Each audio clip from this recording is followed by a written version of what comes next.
What is up, How fam, and welcome to this post-game analysis of the FIDE Women's World Chess Championship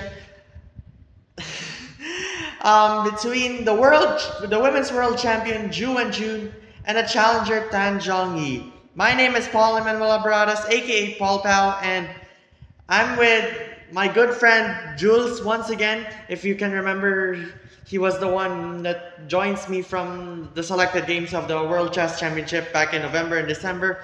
And now he's back to join with us here in this post-game analysis between the world champion Ju Wenjun and the challenger Tan Zhongyi. Nice. Nice. All right, so this just happened earlier around 3 o'clock in the afternoon Philippine time because the World Chess Championship is at Shanghai for the first 6 games and Chongqing for the last 6 games.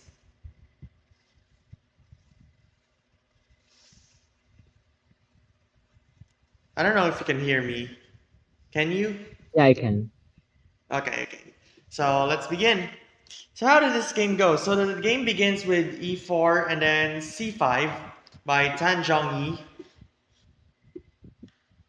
Then there So this goes was the knight tutorial. f3. And then e6, d4, c takes, knight f6, bishop d3, knight c6, and then takes. But say, what about this e6? Let's go back to e6. U- Usually they do d6 like this, but they just Yeah, they gone usually for do e6. e6. They got e6. It's a common move, obviously in theory, aside from knight c6, Mm-hmm. or other moves. E6 is very common as well, so that you can make sure that you can uh try to like solidify and try to push for the D file All right. because um because you want to make sure that your D pawn has support when it comes to the D5 square.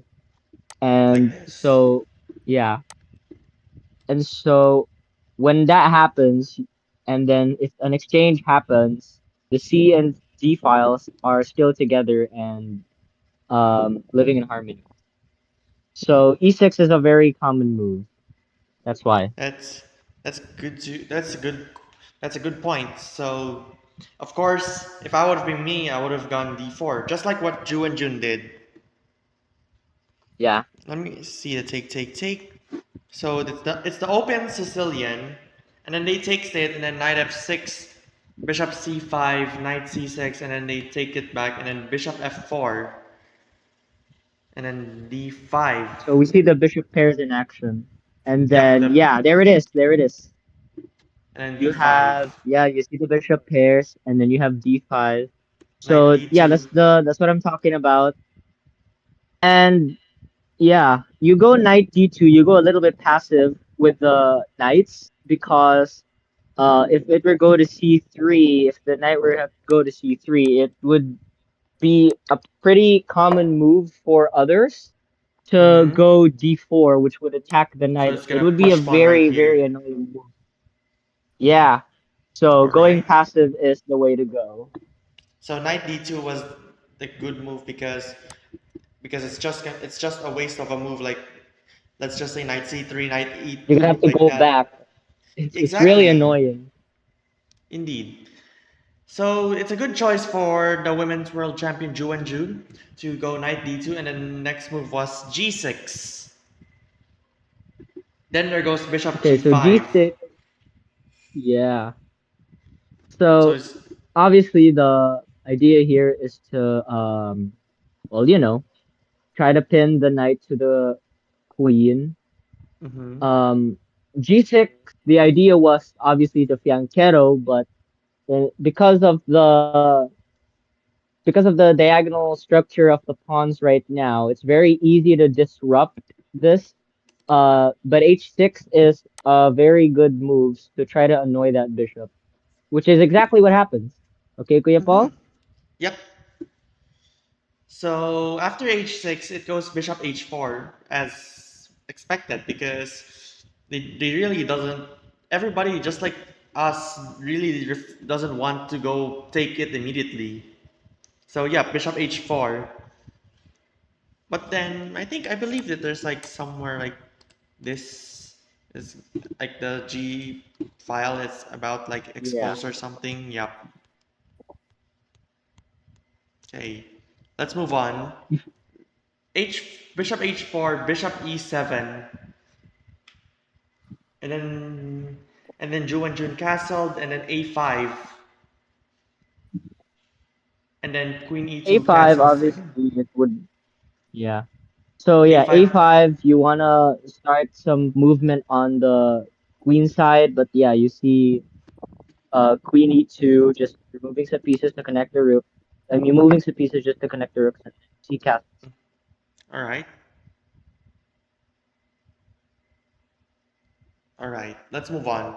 So Tan Zhongyi castles kingside. Well, it's that kind of safe because this is just a problem yet. We know like I'm a bit worried every time there's no bishop on g7 and it's kind of exposed for the king.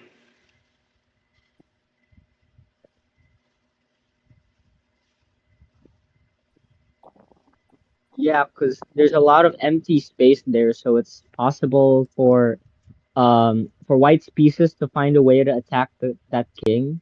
So Hmm.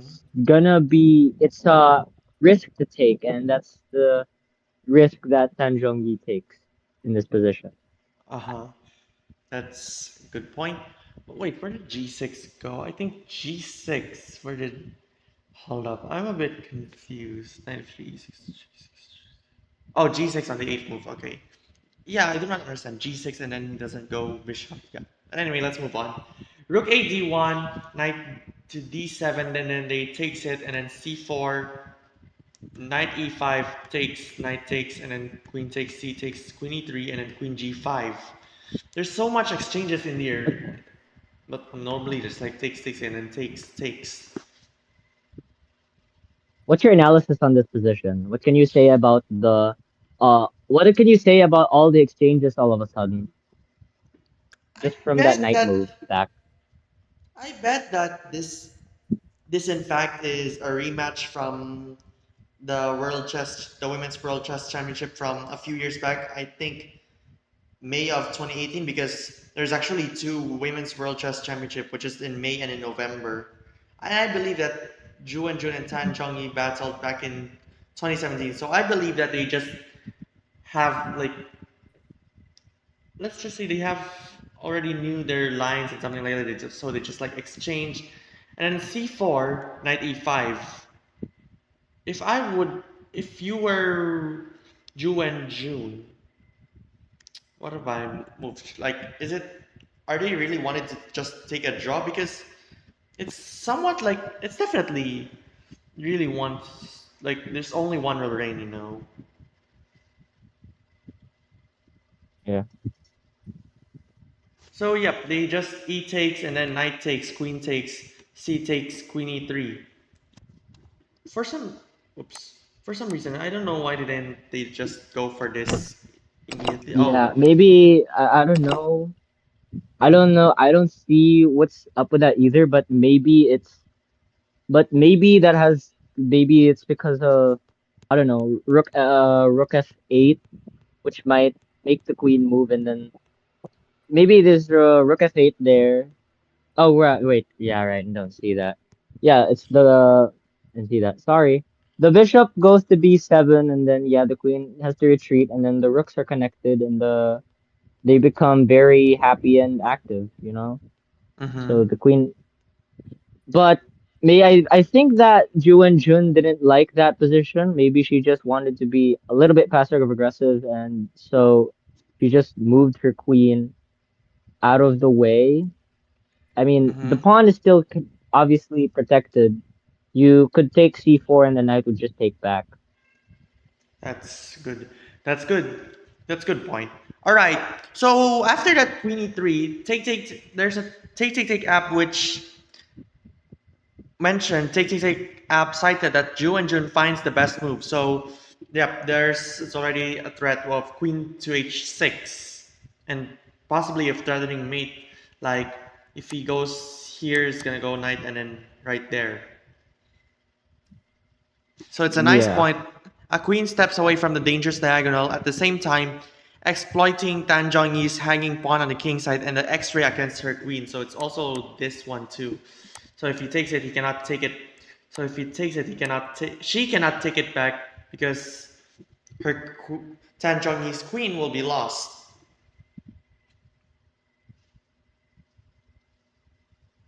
So yeah, I think that uh Queen G5 makes sure to try to pacify the position, which is, Mm-hmm.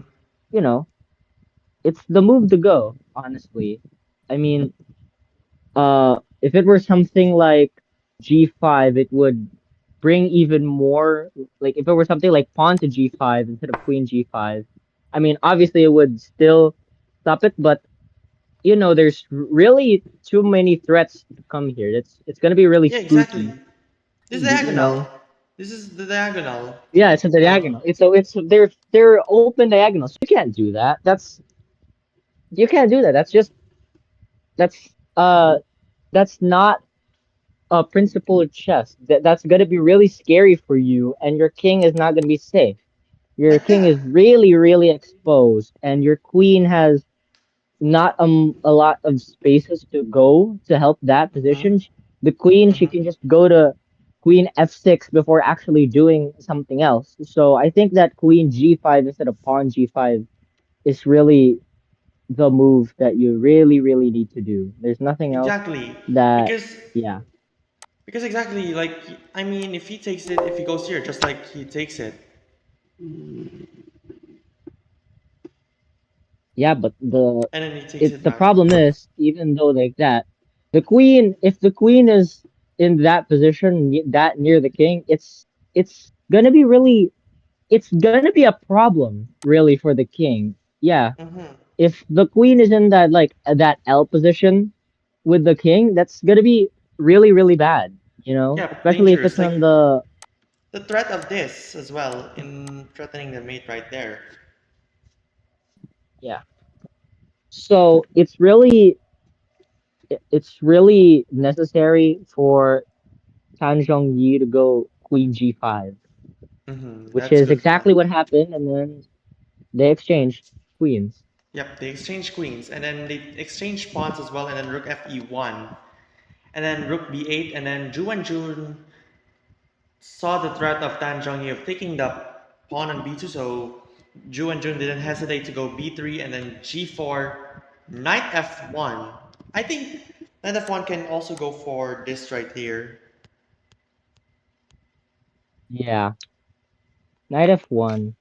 It's just a rerouting of the knight, and because yeah, you could also open up some threats. The rooks are happy. The D and E files are really open. So yeah, it's gonna be a really, really okay, decent position for Ju and Jun. And mind you, the bishop hasn't been moved yet. Oh That yeah, bishop you're on right. It c8. hasn't moved yet in Yep, for in 23 moves. That's exactly. crazy. Alright, let's move on. So just a push pawn and then takes rook b4 and then a5 rook a4 and then rook takes bishop e6 rook c5 and then he Now takes it and the then bishop finally moves. yep The there bishop finally finally moves moves. and it's like aiming for this pawn Yeah. right there on a2. So then rook c5 was the next move and then rook takes a2 knight e3 rook a8 so there's like every piece is now just taking this one. Maybe he can go here and then like there, but he's gonna take it. She's gonna take it and take it back. Yeah. And then let's go back. Knight d5 and then rook 8 takes a5. Rook takes knight f4. Bishop f5, h3 takes bishop. Oh, knight takes. Bishop takes and g takes. So Going to the end game Yeah, this is gauntlet. basically just this is a Wait, draw. This is a draw. This is yeah, it's a draw. how so? So like this might be. Mhm. Okay, next move. King G7, King G2, check, King F3, Rook F5, King G2, and there we go. I think. Wait, I think that it's. I They mean, did didn't they? necessarily do they didn't do threefold. They did not do Oh, threefold, but they already. They already they do. drew on mutual agreement.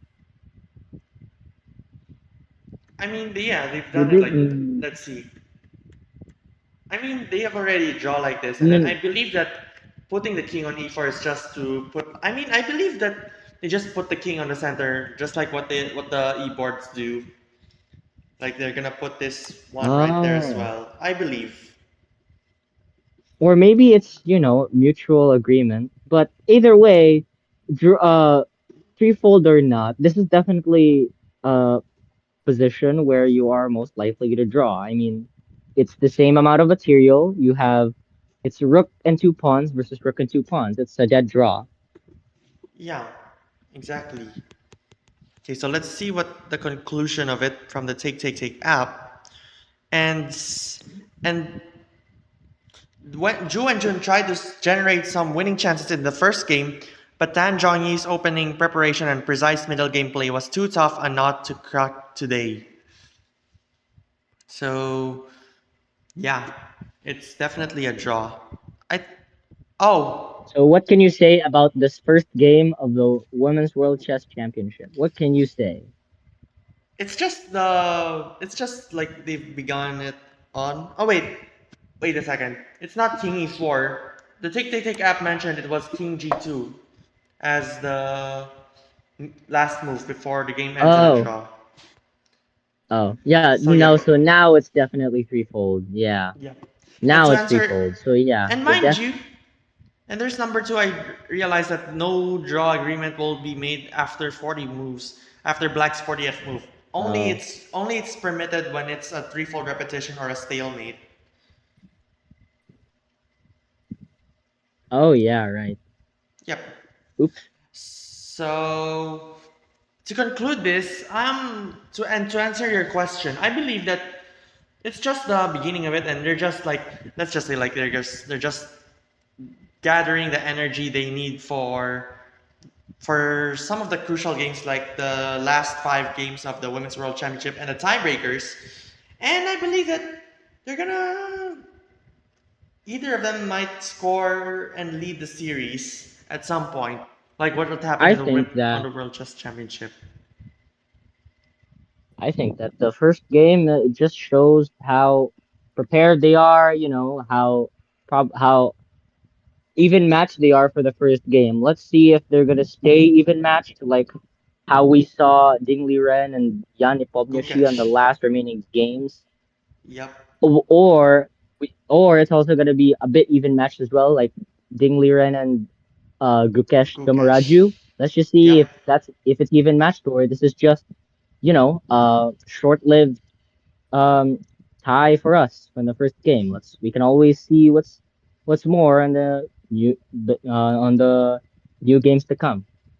Yeah, and mention additionally also the back the Women's World Chess Championship in 2023, which was then it was Ju Wenjun and Li Tingji. It was like Ju Wenjun won the series 6.5 to 5.5 back in 2023.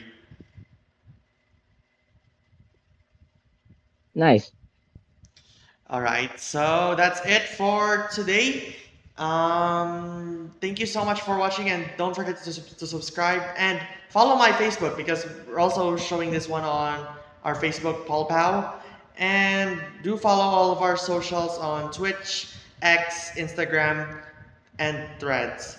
But yeah, that's it for us. Tomorrow is game two of the Women's World Chess Championship. That's April 4 at 3 o'clock in the afternoon. That's you can watch the stream on Fide YouTube channel. That's Fide Chess or at Fide_chess. And after the game of game two, we'll be back and find out how did game two goes on. But yep, thank you, Jules, for joining us once again. It was like Thanks as well just for for a quick inviting one, me. It's really indeed. this is really cool. Yeah, you know, I tell you that it was been my plan all along. I really wanted to stream the Women's World Chess Championship, but then the computer cannot be repaired on time, and it has to be thoroughly checked in order to find out what is actually wrong on it. All right. Oh, So yeah, that's it for me. This has been Paul Emmanuel Alvaradas, aka Paul Bao, along with my good friend Jules, and it's me again, Paul Emmanuel Alvaradas, aka Paul Bao, Arena FIDE Master and six-time Wheeler of the Week, saying goodbye for now.